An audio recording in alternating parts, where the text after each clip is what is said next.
This is Inside Indiana Business Radio for the morning of January 15th, 2026. I'm Alex Braun. During a meeting of the Rush County Council Wednesday, Rushville Mayor Michael Pavey apologized for not communicating with county leaders before a bill was filed at the Statehouse that would give Rush County the option to create a food and beverage tax of up to 1%.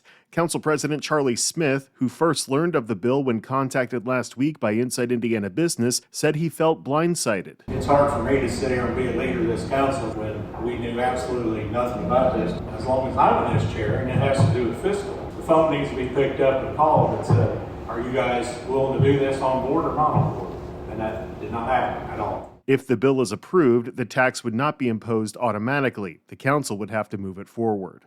The Indiana Railroad Company has announced Derek Wright is being promoted to president and CEO.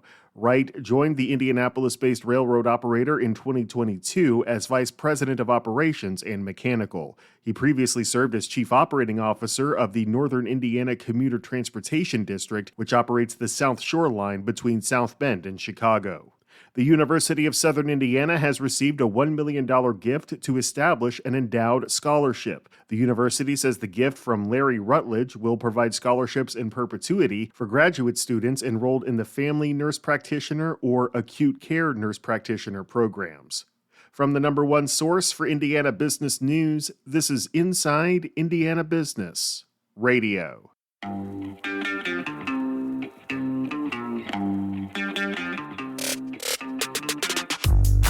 Hello and welcome to Inside Indiana Business. I'm Gary Dick, coming to you this week from Northwest Indiana, Jeffersonville, Muncie, South Bend, in downtown Evansville, Terre Haute, Fort Wayne, Richmond, from one of the state's key entrepreneurial and innovation hubs, 16 Tech. Inside Indiana Business, Indiana's business news leader.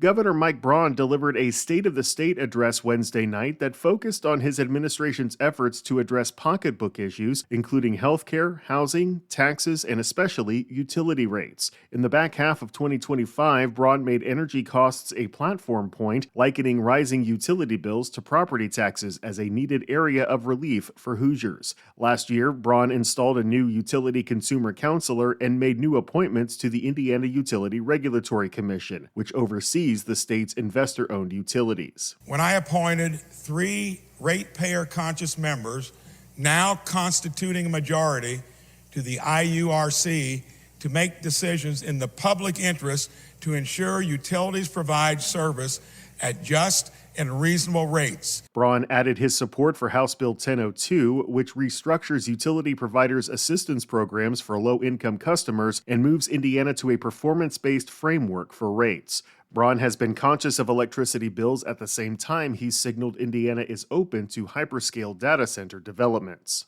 Fort Wayne-based healthcare system Parkview Health announced this week it is partnering with Boston-based nonprofit Undo Medical Debt to abolish $64 million in medical debt from more than 35,000 patients. Undo acquires debts belonging to individuals who are financially burdened. The organization says it has 2 criteria for debt relief. A person's medical debt must represent 5% or more of their current annual household income, and/or a person's current household income must be at or below 400% of the current federal poverty guidelines. Those who qualify for relief will be notified by mail beginning this week. The voices behind the Bob and Tom Show are the focus of this week's Business and Beyond podcast with Gary Dick, presented by PNC, a weekly conversation with high-profile Hoosiers in business, sports and entertainment, and beyond. Available now on the IBJ Media app or your favorite podcast provider. I'm Alex Braun for Inside Indiana Business Radio on Demand.